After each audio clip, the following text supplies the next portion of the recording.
Ma spécialité, c'est l'expertise dans les convoyeurs à bande. Et aujourd'hui, je voulais vous parler du droit par rapport aux machines, la sécurité des machines, mais vu par rapport au droit. La Constitution française de 1958, les directives machines, etc., le droit supranational et toutes les différentes normes, etc. Pour vous expliquer comment ça s'articule tout ça. Alors, on peut très bien penser avoir bien fait, en gros, hein, on peut penser avoir bien fait son travail de constructeur ou d'avoir bien mené ses affaires en tant que chef d'entreprise exploitant le convoyeur. Et puis, en fin de compte, en cas de pépin, ce que je souhaite à personne, être dans la panade, parce qu'on est à côté de la plaque. L'exposé d'aujourd'hui, c'est ça. En fait, ce que je vais vous présenter... Ah, qu'est-ce que j'ai fait Voilà. L'exposé d'aujourd'hui est issu et extrait de mon mémoire de droit que j'avais rédigé pour garder ma capacité d'expert en 2005, que j'ai mis à jour ces derniers jours, parce qu'il y a quelques références de lois, etc., qui ont changé. Mais en fait, c'est ça. Bonjour messieurs. Voilà. Alors, le contexte, c'est ça. La sécurité des équipements à disposition des travailleurs. Au final, ça sera l'application de la directive machine 2006-42-CE. Mais ces directives donnent des orientations générales, mais pas de conseils précis sur le plan technique. C'est des objectifs à atteindre. Ce que d'ailleurs le droit du travail a repris. Alors, au regard du droit, les fabricants doivent mettre sur le marché des fournitures, des matériels, des équipements sûrs. Les chefs d'établissement exploitants de machines doivent s'assurer en permanence de la sûreté des matériels et équipements mis à leur disposition. Voilà. Mais quel droit applicable ? Le droit communautaire, le droit français, par le Code du travail. C'est ça les vraies questions. Parce que vous pouvez être condamné par le droit français sur une défaillance du droit communautaire. En gros, c'est ça. Alors, sous quelle forme juridique ? Les normes, oh là, j'étais trop vite. Les normes juridiques d'application obligatoire qui sont qualifiées de normes écrites. Alors, elles sont écrites que lorsqu'elles sont publiées au journal officiel de l'État français ou au journal officiel de la communauté européenne. Ça, c'est le droit écrit. Vous avez une norme technique quelconque qui est publiée par la FNOR, qui est reprise d'une norme EN européenne, mais qui n'est pas publiée au journal officiel. Ce n'est pas une norme écrite. Voilà. Donc, si c'est écrit, c'est obligatoire. Si ce n'est pas écrit, c'est qu'il y a une présomption de conformité quand vous respectez les termes de la norme. Voilà, qu'elle soit technique ou de sécurité. En gros, c'était ça le gros... Alors, j'essaye de me dépatouiller de ce machin. On ne fait pas ça tous les jours. Ah si, ça marche. Voilà. Donc, est-ce que c'est assez grand pour vous ? Vous voyez bien ? Donc, tout à fait en haut, pour nous, Français, vous avez la Constitution de 1958. Et dans cette Constitution, on a reconnu que les lois, le droit écrit de la communauté européenne est accepté comme norme écrite obligatoire. Voilà. Ce sont donc tout ce qui est issu des traités et accords dans le premier rectangle là, ici. Là-dessous, vous avez les sources législatives, les lois organiques, les lois ordinaires, on ne va pas trop s'étendre là-dessus, et les sources réglementaires, décrets et arrêtés. Donc chacun de ces petits carrés vous donne des obligations à suivre ou simplement recommander. Et puis, au milieu de tout ça, dans le carré vert ici, c'est bien le sujet du mémoire, c'est les directives européennes, les normes européennes, dites, attention, dites harmonisées. Vous pouvez très bien avoir une norme européenne technique, mais qui n'est pas harmonisée.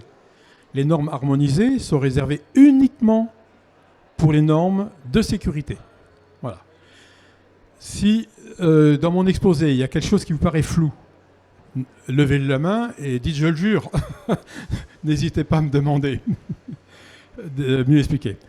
Alors, on va aller quand même très vite parce que c'est quand même j'ai un topo qui est quand même très long.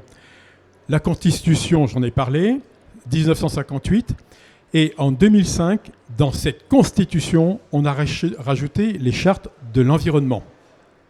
Chose que beaucoup ignorent. C'est-à-dire que quand vous vendez un matériel, eh bien vous devez vous assurer de ce que l'on va faire des composants de ce matériel, de cet équipement, en fin de vie. Est-ce qu'on peut le mettre à la poubelle comme ça, ou est-ce qu'il y a une filière particulière à respecter, etc. Donc voilà. Donc ça, c'est de la Constitution, donc c'est obligatoire.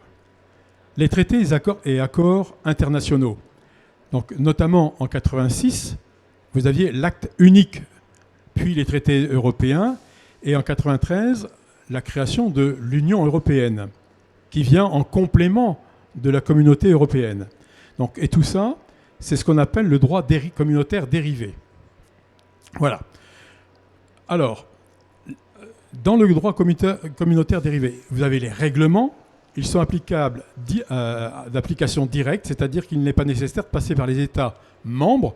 C'est-à-dire, vous n'avez pas besoin de faire la transposition du règlement en droit français parce que c'est le droit communautaire dérivé. Il est applicable obligatoirement. Les directives que tout le monde connaît au point de vue appellation, par exemple pour les machines, c'est 2006-42 CE qui a remplacé celle de 89. C'est pareil, elle a été publiée au journal officiel de la communauté européenne, elle est d'application obligatoire. Alors, petite parenthèse, vous utilisez une norme EN harmonisée pour de la sécurité, peu importe ce que ça contient. Eh bien, à tout moment, vous devez vérifier que ce que vous allez appliquer par rapport à ce que vous avez lu dans cette norme harmonisée, il faut vous assurer qu'elle est en conformité avec la directive qui est au-dessus. Et à chaque fois que vous voulez appliquer une norme écrite ou non écrite, à chaque fois, vous devez vérifier sa validité ou la façon dont vous allez l'appliquer par rapport à la norme supérieure. Est-ce que vous comprenez le système ? Est-ce que quelqu'un a un doute sur comment fonctionne ce truc-là ? Voilà. Alors, les décisions, on ne va pas s'arrêter là-dessus parce que c'est trop secondaire, si vous voulez. Hop là, je me mélange les pinceaux. Alors, oui. Pardon. Les normes harmonisées, la norme supérieure, c'est les normes de type A, type B dont vous parlez ? Alors, pour le moment, je n'ai pas précisé. Les normes harmonisées, ce sont des documents qui ont été rédigés par les comités de normalisation, décidés par les États membres, qui ont dit, ben voilà, AFNOR pour la France, DIN pour l'Allemagne, etc. Vous allez vous mettre ensemble pour rédiger une norme technique qui explicite la norme au-dessus, c'est-à-dire la directive machine. Article 1.2, 1.1.2 de la directive, ça contient ça, ok, mais ce sont des objectifs à atteindre. La norme harmonisée uniquement pour les sujets de sécurité, parce qu'elle est harmonisée, elle a été rédigée par une commission ad hoc désignée par les États membres, et à sa publication, alors elle devient une norme écrite. Et cette norme-là harmonisée seulement va expliciter, en termes techniques, pour une facilité d'application, la directive machine. Est-ce que c'est mieux ? Est-ce que c'est plus clair comme ça ? Hein ? D'accord ? Bon. Vous prenez une norme EN, parce que toutes les normes harmonisées sont des normes EN, mais elles peuvent être NF, EN, ISO, mais c'est le EN qui fait valeur. Et seulement si c'est une norme harmonisée. Alors qu'elle soit de catégorie A, B, C, alors A, B1 ou B2 ou C, peu importe, c'est une norme harmonisée. Une norme technique simple, qui n'est pas une norme de sécurité, eh bien, n'a pas la qualité, donc elle n'est pas d'application obligatoire. Vous voyez la nuance ? C'est application obligatoire ou pas obligatoire. Mais dans tous les cas, le fait d'appliquer une norme, il y aura toujours présomption. Mais ça, je vais développer tout à l'heure, tout de suite. Hop là. Mais vous avez raison de m'interrompre, comme monsieur, pour expliciter ces trucs-là, parce que moi-même, des fois, je perds les pédales. Alors, pour aller très vite, il nous reste les règlements dans la Constitution de 1958, en son article 37, mais je pense que j'ai dû louper un truc. Hop là. Zut, j'ai du mal avec le machin. Voilà.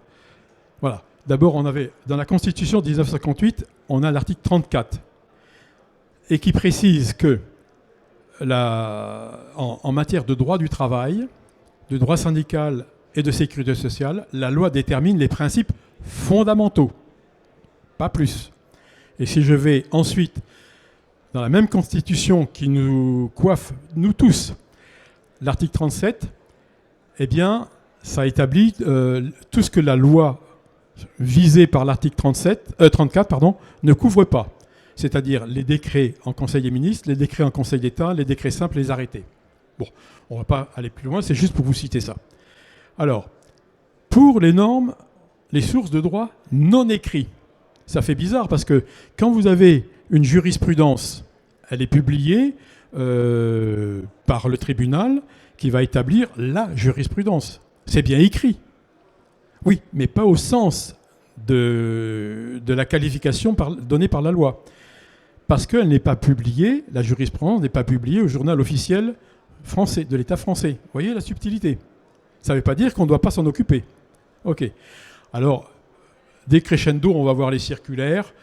Alors, les circulaires, c'est plus pour en interne, on va dire, aux fonctionnaires, pour expliciter, encore une fois, plus en détail, comment on doit comprendre ce qui est en amont. Voilà. Ah, voilà, nos fameuses normes harmonisées.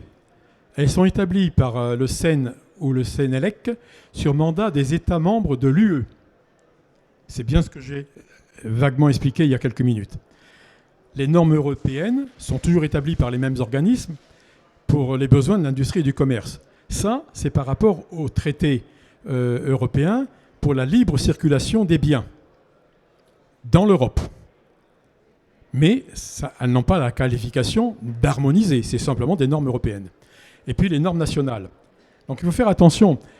Si vous avez une norme nationale équivalente à une norme européenne, qu'elle soit harmonisée ou pas harmonisée, ce n'est pas le sujet. Eh bien, c'est la norme européenne qui fait foi. Et donc l'État français, pour ce qui nous concerne, devra retirer de la collection la norme française, NF tout court, de la collection. Parce que cette norme-là est couverte par une norme européenne. Voilà. OK ? J'espère que ce n'est pas trop casse-pied. Hein.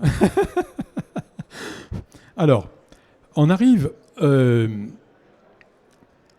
précise quand même, ici, je ne sais pas si vous voyez bien avec mon petit curseur, les normes européennes dites harmonisées, au lieu de dites, j'aurais dû marquer, qui ont la qualification, c'est pas tout à fait pareil, d'harmoniser, représentent comment on dit, quand on les applique correctement, constituent une présomption de conformité.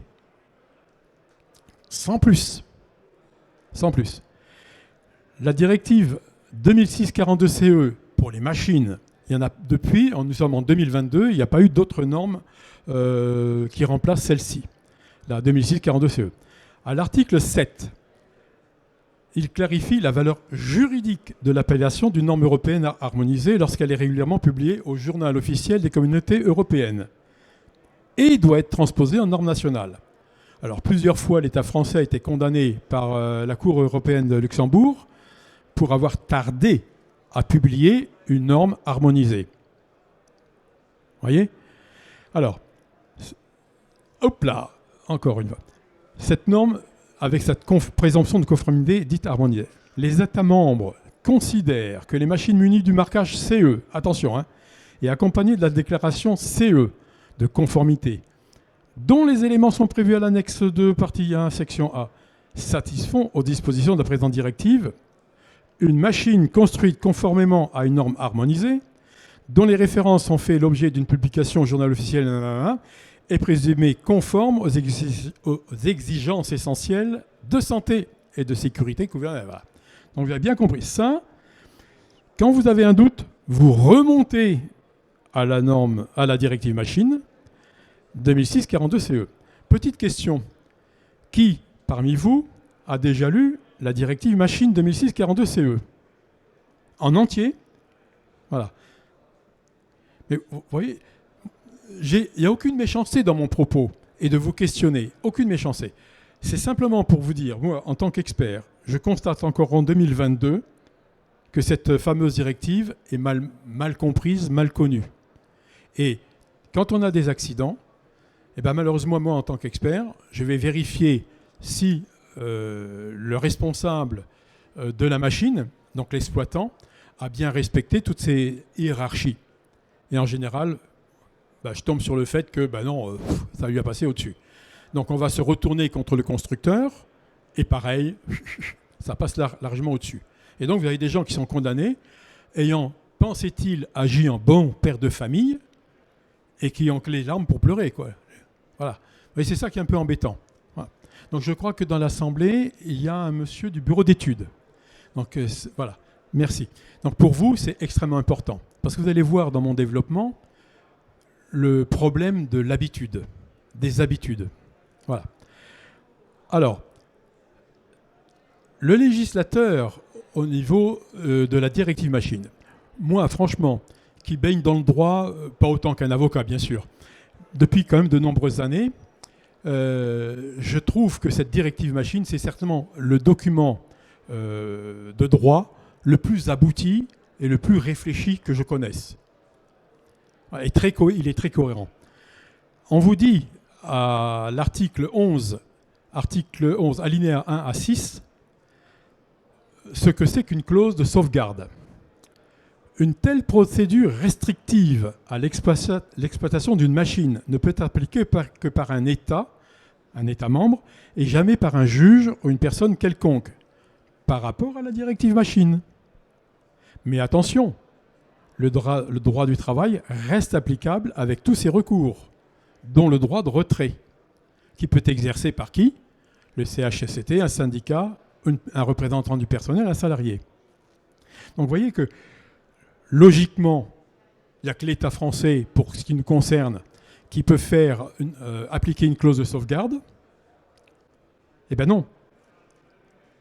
L'inspecteur du travail, les ingénieurs de la CRAM peuvent débarquer chez vous en disant « Mon ami, moi je vais mettre une clause de sauvegarde sur ta machine. » Et là, fini, tu n'exploites plus. Alors, d'expérience, ça a été le cas il y a à peu près une vingtaine d'années dans les Ardennes. C'était une région de France où il y avait pas mal de fonderies de fonte, n'est-ce pas? Et il y a eu plusieurs accidents coup sur coup dans cette région-là sur des convoyeurs à bande. Eh bien, l'inspecteur du travail qui a débarqué là-dedans, il a mis en demeure de faire dans les 30 jours, de prendre des mesures des dispositions de sécurité dans plusieurs usines de cette zone-là. Mais ça n'a même pas rigolé, hein. Je veux dire que les gens, ils se sont bougés pour se mettre à niveau. Mais voilà à quoi vous vous exposez. Alors, commentaire. L'application des solutions prévues par les normes harmonisées ne met pas le fabricant complètement à l'abri des clauses de sauvegarde éventuelles, mais il lui assure cependant une sécurité relative.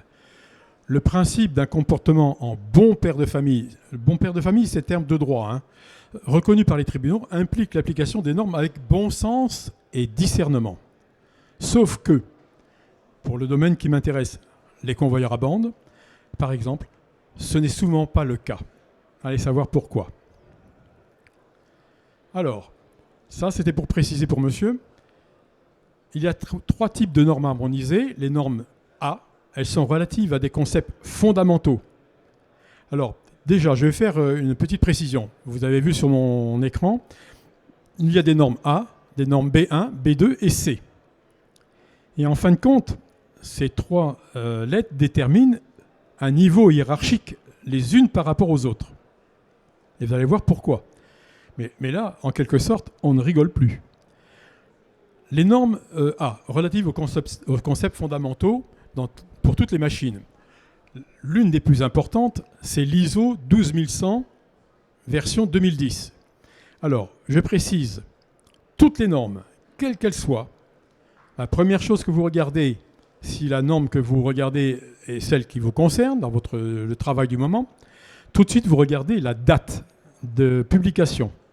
Si la norme a plus de 5 ans, vérifiez auprès de l'AFNOR, boutique AFNOR par exemple, qu'il n'y a pas de nouvelle norme qui vient la remplacer. Vous négligez ce point, c'est bien fait pour vous.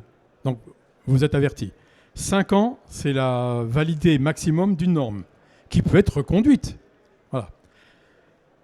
Les normes B1 sont relatives à des aspects intéressants à un certain nombre de machines, tels que les distances de sécurité, les écartements minimums, etc., les méthodes de calcul. Voilà. L'ISO 13857, distance de sécurité, EN ISO, hein, EN 349, écartement minimum, risque d'écrasement du corps humain. Donc là, ça s'applique à tout, pas les convoyeurs, toutes les machines et équipements. Les B2 sont utilisés sur un grand nombre de machines. L'exemple EN 953, protecteur, prescription relative à des composants ou des dispositifs tels que ceux de Général. Là, j'ai dû faire une belle faute là. L'EN 1098, dispositif de verrouillage associé à des protecteurs. Bon, il faudra que je corrige. Norme C. Exemple, la EN 620, ce qui est spécifique aux convoyeurs à bande.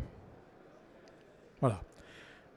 Alors attention, je rappelle bien, l'EN 620, je vais vous le dire 10 fois, l'EN 620, norme de catégorie C, ne s'applique qu'après épuisement de toutes les solutions évoquées, prescrites dans les normes A et les normes B, B1 et B2. Mais pas avant. Après, vous épuisez tout ce que vous avez comme possibilité dans les prescriptions A et B, et ensuite seulement, pour ce qui reste, vous occupez du C. Et ça, c'est exactement calqué sur la directive machine 2006-42-CE. Voilà. Alors, les recommandations des CNAM, CRAM, CARSAT, elles n'ont pas de valeur juridique directe. L'inobservation des recommandations ne peut être sanctionnée en tant que telle. Leur non-respect peut entraîner des conséquences, ne peut entraîner des conséquences juridiques. Vous ne pouvez pas être condamné là-dessus. Mais allez lutter contre l'inspecteur de la CRAM, l'ingénieur de la CRAM, qui vous dit votre machin, il n'est pas conforme. Vous allez avoir des rétorsions qui vous tomberont dessus. Hein. Alors, ces histoires-là, ça sert à déterminer les éléments constitutifs d'une faute inexcusable. Voilà comment nous, experts en machine, on travaille. On est obligé d'éclairer le juge pour dire quels sont les éléments tangibles pour déclarer la faute inexcusable, pour établir. Voilà. Mais ce n'est pas nous qui donnons le droit, qui faisons le droit. Hein. Bon. Alors, mise en œuvre des instruments qui concourent à un haut niveau de sécurité. Les normes écrites et non écrites fixent les règles aux fabricants, fournisseurs, importateurs, blablabla, pour des préoccupations de santé et de sécurité dès la mise sur le marché dans l'espace de l'UE. Les règles qui guident l'action du chef d'établissement afin d'aider à la satisfaire son obligation générale en sécurité.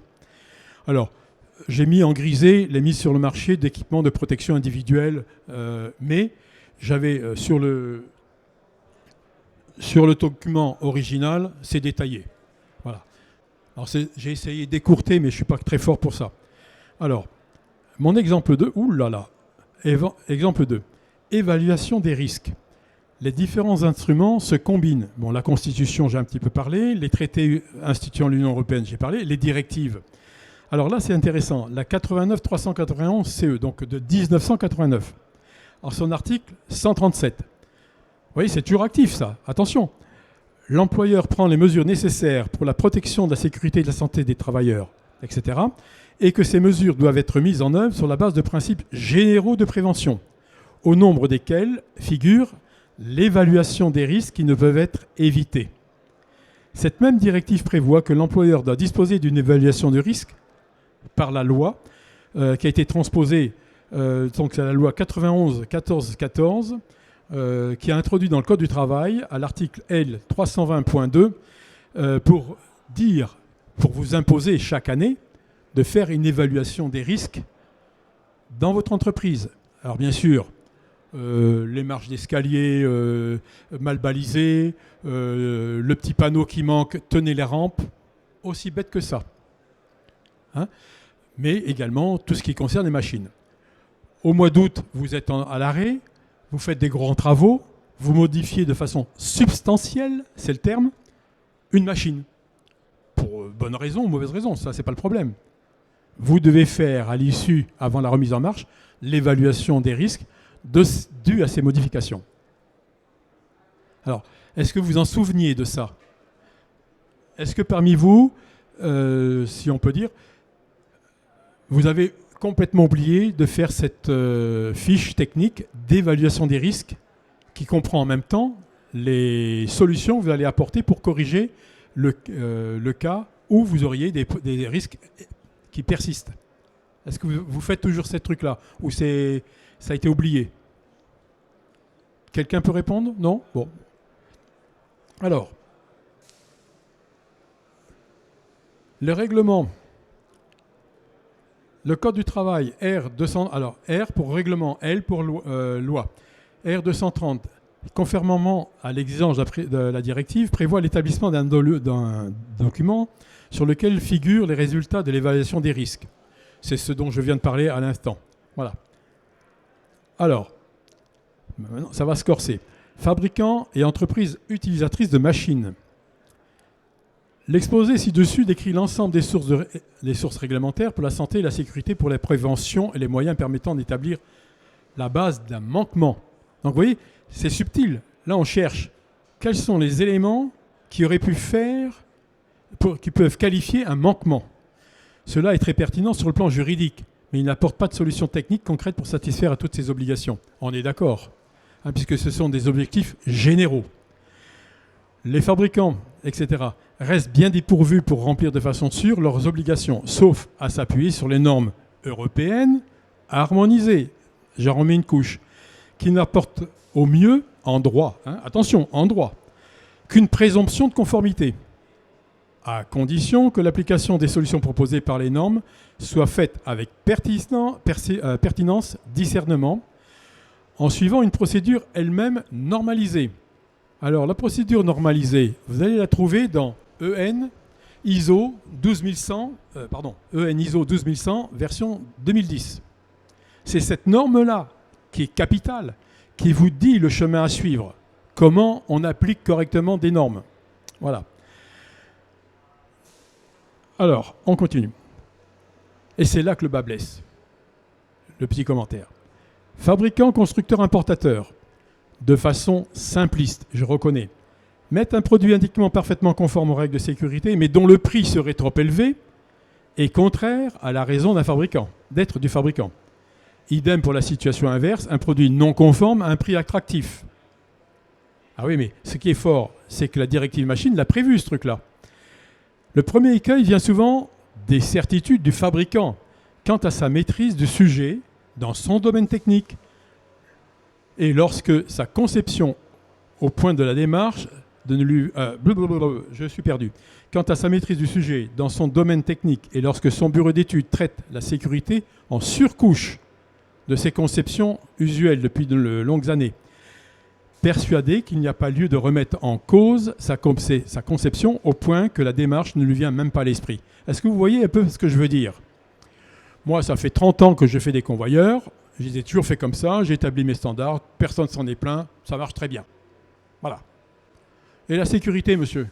Ouais, bah écoute, Gaston, regarde un peu ce qu'il en est. Tu regardes un peu à droite à gauche et tu ramènes un capot ici, un couvercle là, une grille par là, et puis voilà, hein, va pas me casser les pieds. C'est ça. Mais attendez, regardez aujourd'hui ce qu'il en est des convoyeurs à bande, c'est ça.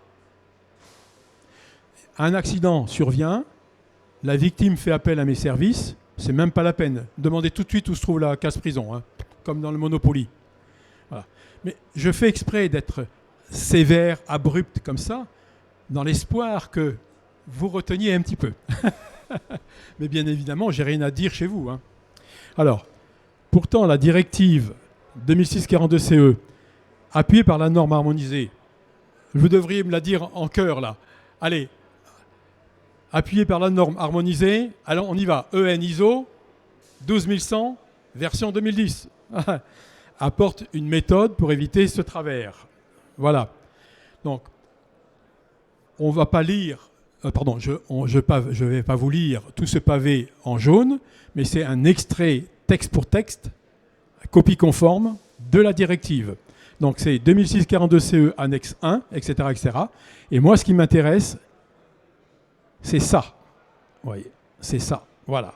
Vous voyez bien, la directive dit on élimine. Alors malheureusement, ou réduire le risque. Là est le problème.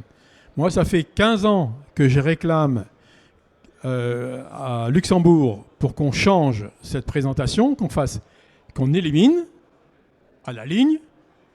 Si on ne peut pas éliminer, qu'on réduise. Mais qu'est-ce que vous voulez, moi je suis tout seul. Hein, au vote, un contre tous, voilà, donc ça passe pas. Voilà. Donc il faut bien vous souvenir de ça. Éliminer. D'abord le risque. Alors, si on avait un doute, je vous ai mis également un extrait de la norme EN 12100. Alors, c'est alinéa B de l'article 1.1.2. Ah oui, ça c'est la directive machine. Bon, alors, pour expliciter ce truc-là. Oh, je suis bloqué. Alors, comment on va faire? Ça y est, ça marche. Voilà. Et là, c'est pareil. C'est un extrait de la norme EN 12100. Article 6, réduction du risque. 6.1, généralité. Étape 1, mesure de prévention intrinsèque. C'est ça le truc. La prévention intrinsèque élimine les phénomènes dangereux ou réduit les risques associés par un choix judicieux des caractéristiques de conception de la machine proprement dite et ou du mode d'interaction entre les personnes exposées et la machine, voire 6.2. Note 1. C'est à cette étape seulement que des phénomènes dangereux peuvent être éliminés, ce qui évite d'avoir à recourir à des mesures de prévention additionnelles, telles qu'une protection ou des mesures de prévention complémentaires. Est-ce que c'est bien clair? Le mec, il a un rouleau sur son convoyeur à bande qui expose à un risque. Le premier risque est le risque de happement. On va rentrer dans les détails. Je mets une grille. Non. Est-ce que j'ai besoin de ce rouleau? C'est ça la question. Est-ce que ce rouleau, est-ce que ce tambour était nécessaire? Voilà. Mesure de prévention intrinsèque. Généralité. La prévention intrinsèque constitue la première et la plus importante étape du processus de réduction du risque. Car les mesures de prévention inhérentes aux caractéristiques de la machine ont de bonnes chances de rester efficaces en permanence. Je reprends mon exemple de rouleau. Je supprime le rouleau. Je n'ai donc pas besoin de carter, de grille, de ce que vous voulez. Mais du fait que j'ai supprimé le composant exposant un risque, le risque n'existe plus. Donc c'est pérenne. À vie, ad vitam aeternam. Je n'aurai plus jamais de risque de happement devant ce rouleau puisqu'il n'existe plus. Je ne vais pas être plus clair. Voilà. Alors, ces deux extraits rappellent que la norme C, de catégorie C, comme l'EN 620, dernière publication septembre 2021, donc c'est tout récent, hein. Prescription de sécurité pour les transporteurs à courroie, ne s'applique qu'après épuisement des solutions consistant à éliminer les risques prescrits par les normes supérieures. Malheureusement, trop de constructeurs l'ignorent lorsqu'ils appliquent directement le N620 pour les convoyeurs. Avez-vous des questions? Est-ce que quelque chose vous paraît flou ou mal compris ou oui, mais je peux faire autrement. Je peux quand même mettre mon carter. Est-ce que vous avez un doute sur ces choses-là? Un exemple de convoyeur. 1100 mètres d'anthrax. Oui, 1 km 1, si vous voulez. Élévation, 28 mètres. Largeur de bande, 800. Résistance à la rupture, 1000. Un tambour en tête, un tambour en queue. Système de tension, 2 vis. Terminé. Bien sûr, il y a les rouleaux retour. Là, ils étaient au pas de 12 mètres, brin retour. Donc on est loin des 3 mètres habituels. Alors, rappelez-vous, donc, convoyeur, 1100 mètres d'anthrax, un tambour en tête de commande, pas de tambour de contrainte, si vous voulez la précision, pas de tambour de contrainte. Brin retour des rouleaux tous les 12 mètres, en queue, un simple tambour, tension à vis, pas de tension à contrepoids, pas besoin. Là, cette machine-là, elle existe depuis 2002. Pour le groupe qui exploite cette machine, c'est leur convoyeur le moins coûteux en exploitation et en maintenance de tout le groupe, qui est un groupe mondial. Vous voyez ? Entendez bien, 1100 mètres d'anthrax. Donc si vous me mettez un contrepoids sur un convoyeur de 50 mètres, 60 mètres, même de 100 mètres, vous êtes loin du compte. Vous voyez ? Est-ce que vous comprenez bien cette subtilité ? Éliminez le risque. D'ailleurs, quand vous allez sortir, vous allez chanter « J'élimine le risque, j'élimine le risque hein ». J'espère, je compte sur vous. Vous allez voir que moi, je vais me casser la figure. Voilà. Alors, stratégie de réduction des risques selon EN. Voilà. Alors, premier exemple. Groupe de commande avec un tambour de contrainte. La dernière expertise que j'ai faite sur ce sujet-là, c'est 14 novembre 2022. Ouais, c'est pas vieux, hein. Il n'y a même pas un mois. Constructeur, un grand nom européen. Client, marocain. Partout, il t'a mis des tambours de contrainte. Arc d'enroulement apporté par le tambour de contrainte sur tous ses convoyeurs. 187 degrés. Calculez donc le convoyeur avec 187 degrés d'arc d'enroulement et vous le recalculez avec 180 degrés d'arc d'enroulement, mais sans le tambour de contrainte, pour être conforme à la norme. Vous pouvez chercher dans les calculs, dans tous les détails de calcul, où est la différence. Vous vous rendez compte ? Voilà. Donc, s'il y a un accident là-dessus, c'est même pas la peine. Vous demandez casse-prison tout de suite. On y va. Alors malheureusement, ok. Face à ce risque bien identifié, la réponse est toujours l'ajout d'un protecteur quand on met ce tambour de contrainte, par opposition à une prévention intrinsèque caractérisée par la suppression du risque, en concevant un groupe de commande sans tambour de contrainte.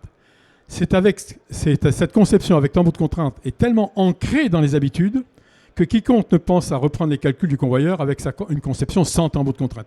J'enfonce le clou, hein, j'espère que vous m'entendez. Hein. Si cette simple démarche technique était réalisée malgré les obligations contenues dans la directive et recommandées dans la norme, le concepteur serait très souvent fort étonné par l'excellence des résultats de calcul et par conséquent par la pertinence de la solution, notamment en termes de prévention intrinsèque. À cet avantage de droit, le fabricant et son client bénéficieraient de bien d'autres avantages techniques et de coûts. Bon. Alors, concepteurs, fabricants, etc., chefs d'entreprise, ne les oublions pas. Ces convoyeurs avec tambour de contrainte, attention à la déclaration insincère. Ouh là là là là, je vous l'ai marqué en rouge. Votre convoyeur, tout neuf, il a son label, son étiquette CE. Vous avez le dossier de conformité. Mais sachez que dans le dossier de conformité, le constructeur n'est pas obligé de vous donner les notes de calcul. Elles doivent être produites sur demande de l'expert dans un délai court. Alors méfiez-vous de ce truc-là. Et vous avez votre tambour de contrainte. Et qui ne se justifie pas si vous faites le calcul. Égal, déclaration CE insincère. Donc, vous avez certainement tous vu beaucoup de films de policiers à la télévision ou je ne sais où. Et le prévenu ou la personne qui est interrogée ment dans sa déclaration. Le policier s'en aperçoit. Eh bien, ça marque mal pour lui, pour la suite des événements. Vous faites une déclaration insincère, croyez-le, ça marquera mal pour vous, pour la suite. Vous voyez, c'est pas sans conséquence. À côté, moi j'ai toujours fait des convoyeurs avec tambour de contrainte, personne ne s'est plaint. Hein, allez, passez. Et j'ai mis le carter. Ouais. Mais quand le gamin est mort parce que le carter avait été déposé par quelqu'un d'autre, je ne sais pas qui, mais que le mec il est mort, là on rigole plus, quoi.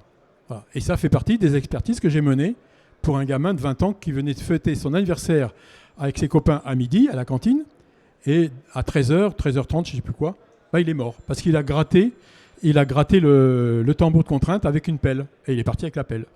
Voilà. Erreur de ma part. Ah.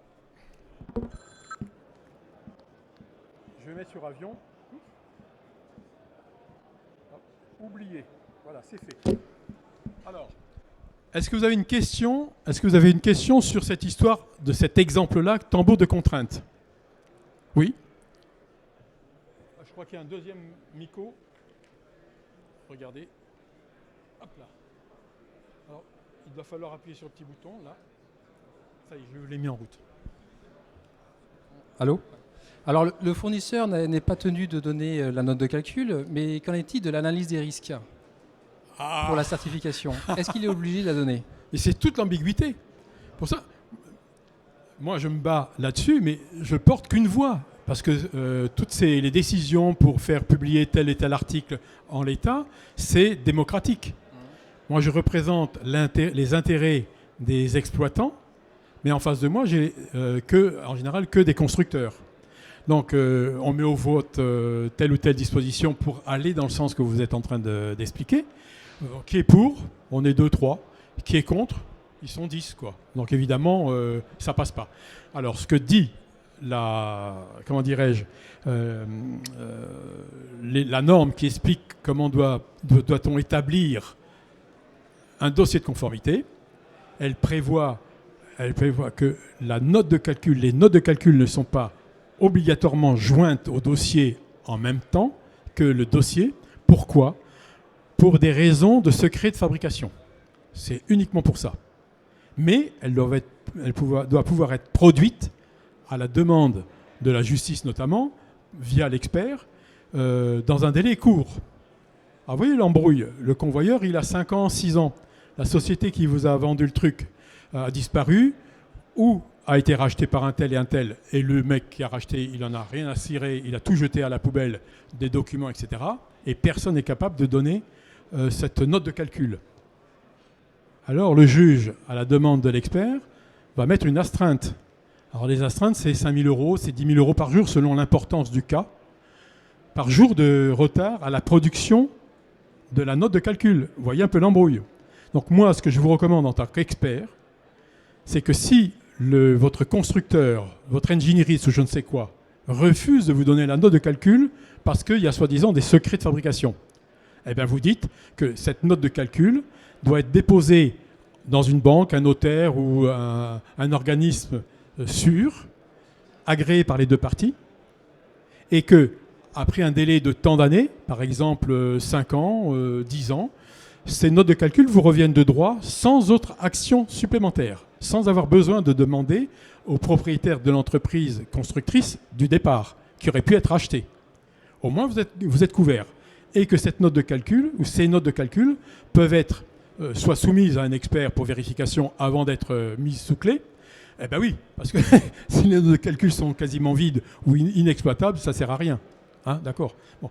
Donc, et la clause particulière que, en cas de besoin, sur réquisition du juge ou d'un expert mandaté, eh bien, cette note de calcul sera ressortie du coffre.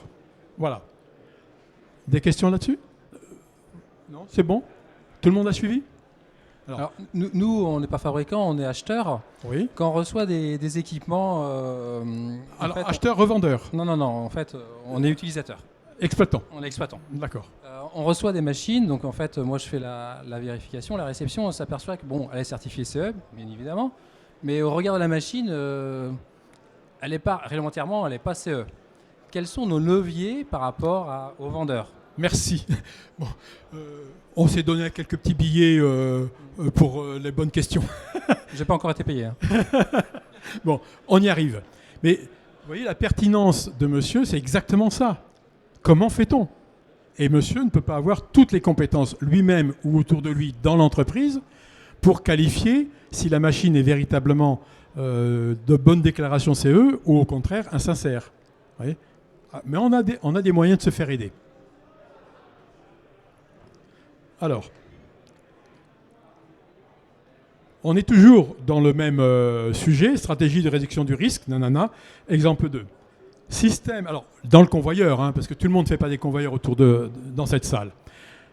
Système de prétention à course variable en service. Bon, vous traduisez contrepoids. Hein. Mais un contrepoids qui est bloqué immobile depuis des années, est-ce que c'est un contrepoids ou pas? Non, c'est un système à course invariable en service. Donc c'est pour ça que j'emploie le terme de à course variable en service, c'est-à-dire que le tambour de tension se déplace pendant l'exploitation du convoyeur, durant les différentes phases d'exploitation. Voilà. Alors, le plus simple, cette conception utilise un sous-ensemble composé de 3 tambours successifs, le tambour de déviation 1, le tambour de tension 2 et le tambour de déviation 3. Et hop, hop, hop, ouais, terminé. Alors, malheureusement, cette conception est issue de l'ancienne norme ISO 3870, qui a plus de 30 ans, et que peu de techniciens ont remis en cause et vérifié la pertinence au regard de l'évolution des techniques et des matériaux. Cette ancienne règle impose ce type de système de prétention pour un anthrax de convoyeur supérieur à 42 mètres 50. Ah ah. Donc tu as 50 mètres, obligatoirement tu mets un système de tension à contrepoids. Eh ben oui. Donc vous voyez que ce que je vous ai dit précédemment, appliquez avec bon sens. Faites donc votre calcul avec le système de tension à contrepoids, donc à course variable en service, mais vous le refaites avec course invariable en service. Rappelez-vous l'exemple de convoyeur, 1100 mètres d'anthrax, 28 mètres d'élévation, 2 vis à l'arrière. C'est tout. Il y a de quoi faire. Hein. Voilà.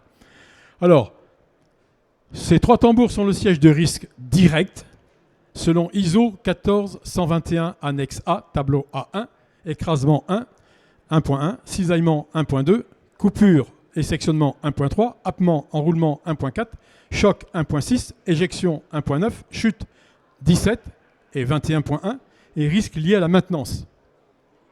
Quand vous avez un gaillard qui est obligé de faire de l'écureuil ou le singe, comme vous voulez, et grimper le long de la charpente du système de guidage du contrepoids pour aller accrocher son palan pour pouvoir remonter le contrepoids, etc., c'est de la folie furieuse. Hein. C'est de la folie furieuse. Et maintenant, vous pouvez chercher sur les convoyeurs d'aujourd'hui, ou il y a 10 ans, c'est pareil, s'il y a des systèmes prévus, enfin des dispositions prévues pour un relevage facile.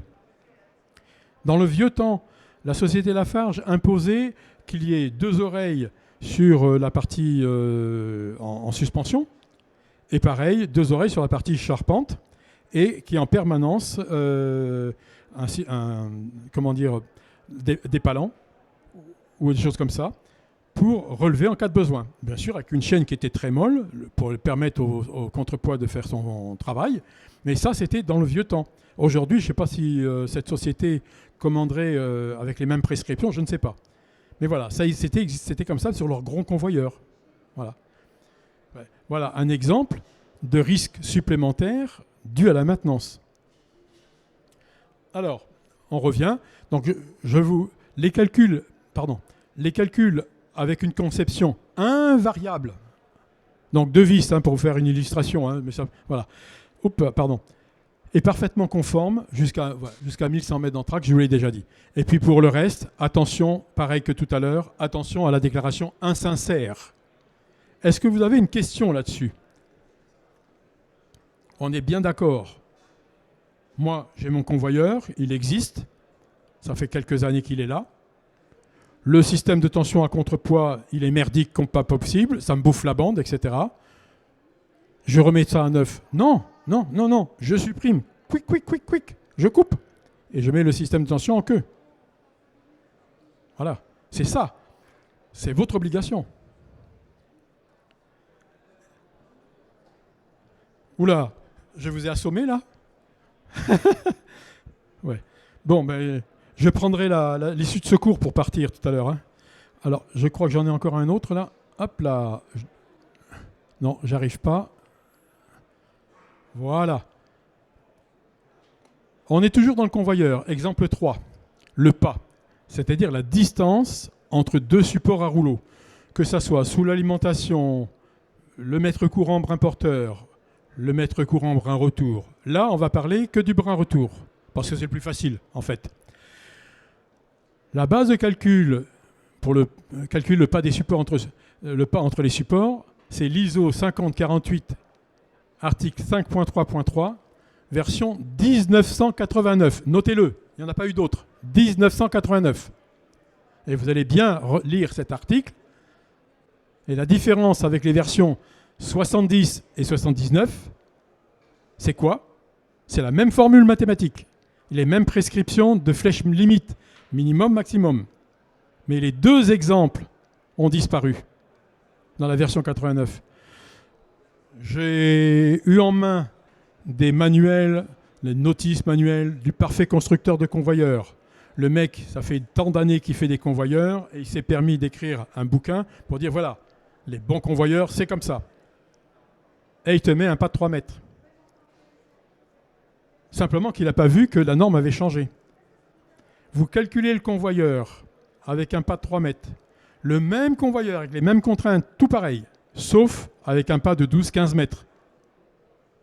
Vous allez voir le résultat. Magnifique, avec 12-15 mètres.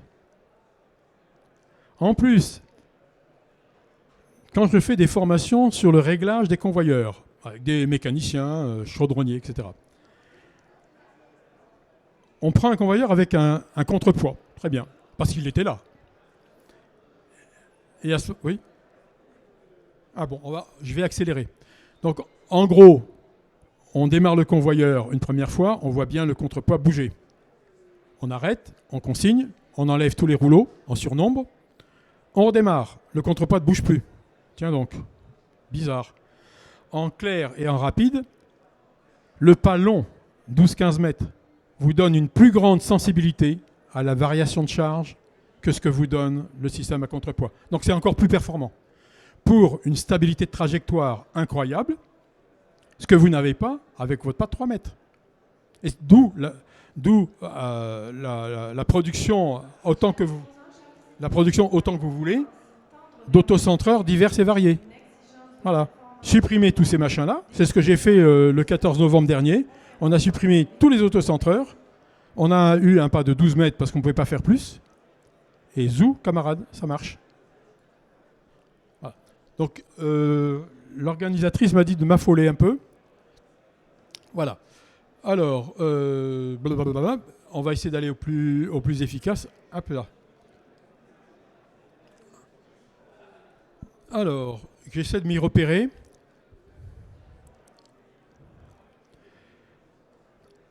Alors, machine estimée non conforme. Dans le cas d'une machine estimée non conforme en termes de sécurité tout ou partie, marquée malgré son label CE, l'entreprise utilisatrice, dans un premier temps, doit s'interdire sa mise en exploitation et prendre toutes les dispositions de sauvegarde nécessaires pour empêcher l'atteinte des zones dangereuses par quiconque. Voilà. Alors, c'est dans la directive machine 2006-42-CE, dans son 14e considérant, en moins retenu les impératifs économiques. Mais, je vous laisserai... Alors, vous êtes beaucoup plus nombreux que le nombre de clés USB que j'ai ici. Donc, si vous le souhaitez, vous me laissez vos coordonnées et je vous enverrai les clés USB à votre adresse ou le contenu de mon développement. Donc, en gros, la directive machine considère que... Juste, j'ai perdu le truc. J'ai perdu le fil. Ces exigences devraient être appliquées en investissement. Ouais. Alors, effectivement, quand vous appliquez une norme technique, faites-le avec discernement. C'est ça. C'est ce qu'on est en train de vous dire. Mais attention ici, c'est attention à la fragilité. Zut, oula, je perds d'où. Attention à la fragilité ou aux faux arguments économiques. Je fais ci, je fais ça, je fais ça et je fais ça pour la sécurité. Mon prix explose. Donc, je vais réduire un petit peu toute cette sécurité pour que mon prix reste compétitif. C'est ce que je vous avais dit tout à l'heure. Oui, mais non. Parce que si ce sont des faux arguments, ça sera vite dévoilé. Hein, voilà. J'essaie de continuer vite fait, à moins qu'on me dise de partir. Voilà. Les solutions de sauvegarde. Bon, vous avez compris, solution de sauvegarde. Je constate que ma machine n'est pas conforme. Je suis obligé de prendre des solutions de sauvegarde immédiatement avant de remettre la machine en service avec mes salariés, quoi. Voilà. Voilà. Hop, c'est bon, fini. Voilà. Avez-vous des questions? Voilà. Ma belle conclusion, je vous laisse la lire. Voilà. Qui a des questions? Ouf, c'est un marathon, hein. Bon, pas de questions.